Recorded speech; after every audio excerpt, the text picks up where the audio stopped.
नमस्कार सर्वांना. 16 मे 2025च्या आपण चालू घडामोडी पाहणार आहोत. जास्त चर्चा न करता आपण मेन आपल्या मुद्द्यावर म्हणजेच प्रश्न उत्तराकडे वळूया. आपण डेली प्रश्न उत्तरे घेतो हे सर्वांना माहिती झालेलं आहे आणि आहेच. तर चला प्रश्न पहिला. नीरज चोप्रा या खेळाडूला भारतीय सैन्य दलात मानद कोणते पद देण्यात आले आहे? तर त्याचं उत्तर आहे लेफ्टनंट कर्नल पद.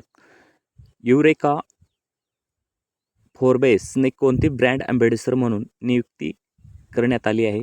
तर त्याचं उत्तर आहे प्रश्न दुसऱ्याचं श्रद्धा कपूर. प्रश्न तिसरा. 7व्या खेलो इंडिया युवा क्रीडा स्पर्धेत महाराष्ट्राच्या ऋतुजा गुरव हिने कुस्ती स्पर्धेत कोणते पदक जिंकले आहे? तर सुवर्ण पदक जिंकलेलं आहे. प्रश्न चौथा. 7व्या खेलो इंडिया युवा क्रीडा स्पर्धेत महाराष्ट्राच्या हर्षेल जोगेने 800 मीटर शर्यतीत कोणते पदक जिंकले आहे? तर त्याचं उत्तर आहे सुवर्ण पदक. प्रश्न पाचवा.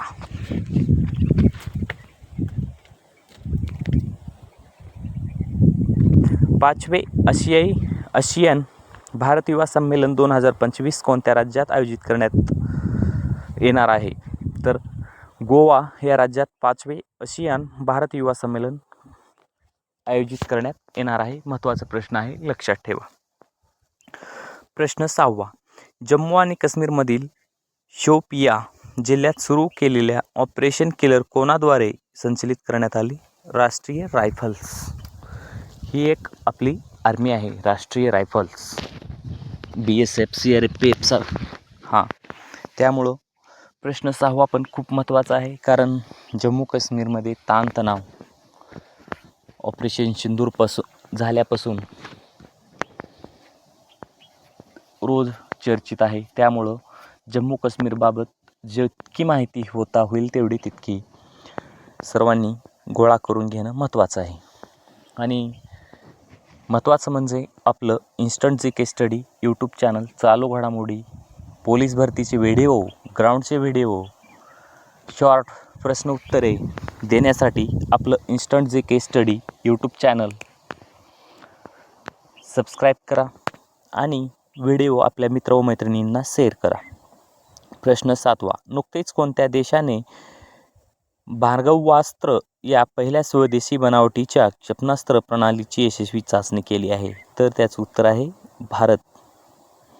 प्रश्न 8वा. आंतरराष्ट्रीय कौटुंबिक दिन कधी साजरा करण्यात येतो? उत्तर आहे 15 मे. प्रश्न 9वा. Win the battle of your mind हे पुस्तक कोणी लिहिले आहे? तर रीता रामपूर्ती गुप्ता. प्रश्न 10वा. भारतीय वंशाच्या अनिता आनंद यांची कोणत्या देशाच्या परराष्ट्रमंत्रीपदी निवड झाली आहे? तर त्याचं उत्तर आहे कॅनडा. तर आपले हे असे 10 प्रश्न आहेत चालू घडामोडीचे आणि डेलीचे 10 आपण घेतोच. 30 10 300 रोज 10 घेतलं तरी 300 प्रश्न होतात. 300मधून आपण कुठलीही परीक्षा दिली तरी 4-5 प्रश्न सहज येऊ शकतात. त्यामुळे चालू घडामोडी महत्त्वाचा टॉपिक आणि महत्त्वाचा विषय आहे. आपले कमीत कमी 3-4 मिनिटाचे व्हिडिओ असतात चालू घडामोडीचे. त्यामुळं सर्वांनी नक्की पहा, कारण आयुष्याकडे वळायचं असेल तर 3-4 मिनिट चालतीवर अभ्यासाला देणं गरजेचं आहे. धन्यवाद.